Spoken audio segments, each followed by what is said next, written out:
নমস্কার বন্ধুরা, সুনিতার হেসেলে সবাইকে স্বাগত। আজ আপনাদের সঙ্গে শেয়ার করব আনন্দ নাড়ুর রেসিপি। খুব সহজেই কিভাবে এই আনন্দ নাড়ু বাড়িতেই বানিয়ে নিতে পারবেন সেটাই আজ আমি আপনাদের সঙ্গে শেয়ার করব। যে কোনো পুজো বা অনুষ্ঠানে কিন্তু এই আনন্দ নাড়ু বাড়িতে বানানো হয়ে থাকে। তাহলে চলুন দেখে নেওয়া যাক এই আনন্দ নাড়ু আমি কিভাবে বানাই।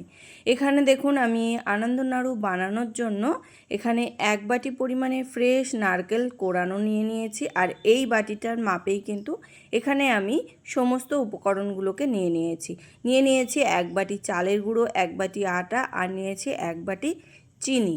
চিনিটাকে আমি একটু পাউডার করে নিয়েছি। আর নিয়েছি হাফ বাটি পরিমাণে সাদা তিল, নিয়েছি 1 চিমটি পরিমাণে একটু লবণ।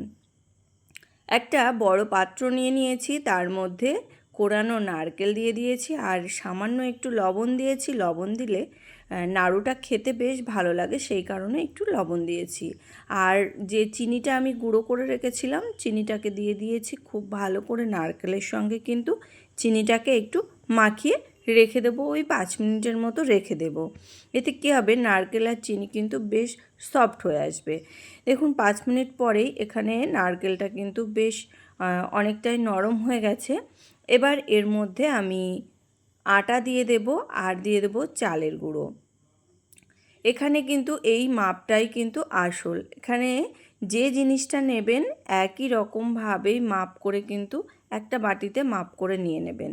এখানে দেখুন সমস্ত কিছু কিন্তু দিয়ে দিয়েছি, সাদা তিল দিয়ে দিয়েছি। এবার প্রথমেই কিন্তু চিনির সঙ্গে এই সমস্ত কিছু একটু মাখিয়ে নেব। এই শুকনো অবস্থাতেই একটু মাখিয়ে নিয়েছি। এখানে আমার একটু মানে শুকনো লাগছে, সেই কারণে এখানে আমি অল্প অল্প করে একটু দুধ ব্যবহার করব। তবে আপনারা চাইলে কিন্তু এখানে দুধের পরিবর্তে জলটাও ব্যবহার করতে পারেন।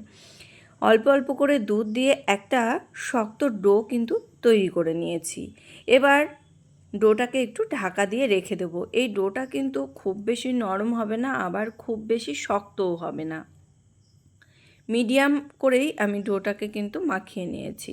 5 মিনিট মতো রেখে দিয়েছিলাম। এবার হাতে একটু তেল লাগিয়ে নিয়ে আমি নাড়ুর শেপ দিয়ে নেব। এখানে দেখুন আমি মিডিয়াম সাইজের শেপগুলোকে দিয়ে নিয়েছি, তবে আপনারা আপনাদের পছন্দ মতন সাইজটা ছোট বড় করে নেবেন। এখানে আমি এই একই রকমভাবেই কিন্তু সমস্ত নাড়ুগুলোকে তৈরি করে নেব। আর খেয়াল রাখতে হবে, নাড়ু যখন তৈরি করব তখন নাড়ুর গায়ে যেন কোনো রকম ফাটা বা কোনো কিছু না থাকে। এতে কি হবে, নাড়ুগুলো কিন্তু ভাজবার সময় যদি ফাটা থাকে, ভাজবার সময় কিন্তু ভালো ভাজা হবে না, তেলটা পুড়ে যেতে পারে। এবার সমস্ত নাড়ুগুলোকে তৈরি করে নিয়েছি, এবার ভেজে নেব।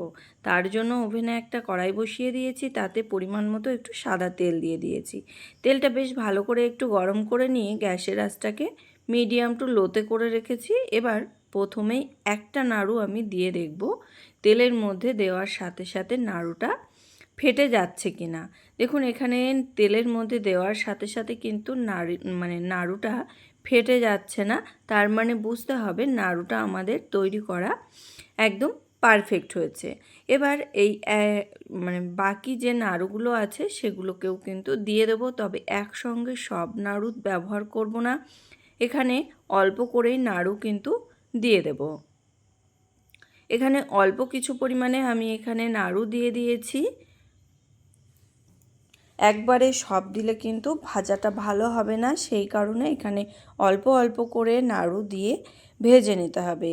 নাড়ুগুলো দেওয়ার পরে কিন্তু কোনো রকম হাতা কিংবা খুন্তি দিয়ে নাড়ুগুলোকে কিন্তু নাড়ানো যাবে না। এখানে কড়াটা ধরে আমি একটু ঝাঁকিয়ে দেব, ঝাঁকিয়ে দিলেই কিন্তু নাড়ুগুলো বেশ কড়ার গা থেকে ছেড়ে আসবে। এই রকমভাবেই কিন্তু 2 থেকে 3 বার একটু নাড়িয়ে নিয়েই নাড়ুগুলোকে একটু ভেজে নেব। যখনই এরকম হালকা একটু লালচে কালার ধরতে শুরু করবে, তখনই কিন্তু একটা চামচ বা খুন্তির সাহায্যে উল্টে পাল্টে নাড়ুগুলোকে বেশ একটু লালচে কালার করে ভেজে নেব। আবার খুব বেশি লাল করে কিন্তু ভাজবো না, খুব বেশি লাল করে ভাজলে নাড়ুগুলো খেতে ভালো লাগবে না, পুড়ে যেতে পারে। তিতো লাগবে, সেই কারণে এখানে নাড়ুগুলো কিন্তু হালকা যখন লালচে কালার ধরতে শুরু করবে তখনই কিন্তু নাড়ুগুলোকে তুলে নেব। আর এই নাড়ুগুলো গরম থাকে কিন্তু অনেকক্ষণ পর্যন্ত, প্রায় 10 থেকে 15 মিনিট পর্যন্ত এই নাড়ুগুলো গরম থাকে। আর এর কুকিং প্রসেসটাও কিন্তু ওই 10 থেকে 15 মিনিট পর্যন্তই চলতে থাকে, সেই কারণে একটু হালকা কালার থাকতে থাকতেই নামিয়ে নিতে হবে, তাই না হলে কিন্তু বেশি কালো হয়ে যাবে। দেখুন এখানে আমি নামিয়ে নিয়েছি, নামিয়ে নিয়ে বাকি যে নাড়ুগুলো আছে সেগুলোকেও কিন্তু দিয়ে দিয়েছি। দেখুন এখানে বাকি নাড়ুগুলোকে দিয়ে ওই একই রকমভাবেই কিন্তু আমি কড়াটাকে একটু ঝাঁকিয়ে ঝাঁকিয়ে নাড়ুগুলোকে কিন্তু একটু ভেজে নেব প্রথমেই। দেখো, আর এই কাজটা কিন্তু একটু সাবধানেই করতে হবে যাতে তেল ছিটকে গায়ে না আসে। দেখুন এই একই রকমভাবেই কিন্তু আমি একটু ভেজে নিয়েছি। যখন এরকম লালচে কালার ধরতে শুরু করেছে তখনই কিন্তু আমি একটা খুন্তি দিয়ে বেশ উল্টে পাল্টে নাড়ুগুলোকে ভেজে নিচ্ছি। আর দেখুন নাড়ুগুলো ভাজতে ভাজতে গাটা কি সুন্দর একটু ফেটে ফেটে গেছে। এরকম ফেটে গেলে সে নাড়ুগুলো কিন্তু খেতে ভীষণই ভালো লাগে। এখানে নাড়ুগুলো ভাজা হয়ে গেছে, এবার নাড়ুগুলোকে তুলে নেব। তুলে নিয়ে ঠান্ডা করে তারপরে আপনাদের কাছে ফিরে আসছি। এখানে সমস্ত নাড়ুগুলোকে কিন্তু তুলে নিয়েছি। তুলে নিয়ে প্রায় 15 মিনিট পর আমি আপনাদের সামনে আসছি। এখানে 15 মিনিট পর নাড়ুগুলো কিন্তু প্রায় ঠান্ডা হয়ে গেছে, এখনও পুরোপুরি ঠান্ডা হয়নি, তবে ঠান্ডা হয়ে গেছে, হাত দিয়ে ধরার মতো হয়েছে। দেখুন নাড়ুগুলো কতটা সুন্দর হয়েছে আর কতটা ক্রিস্পি হয়েছে। আমি একটা প্লেটে নামিয়ে আপনাদেরকে একটু দেখাচ্ছি। আর কত সহজেই শব্দটা শুনে দেখুন বুঝতে পারছেন নাড়ুগুলো কতটা সুন্দর হয়েছে। এখানে এরকম ক্রিস্পি হলেই সেই নাড়ুগুলো কিন্তু খেতে ভীষণই ভালো লাগে। আর কত সহজেই দেখলেন বন্ধুরা, বাড়িতেই বানিয়ে নিলাম আনন্দ নাড়ু।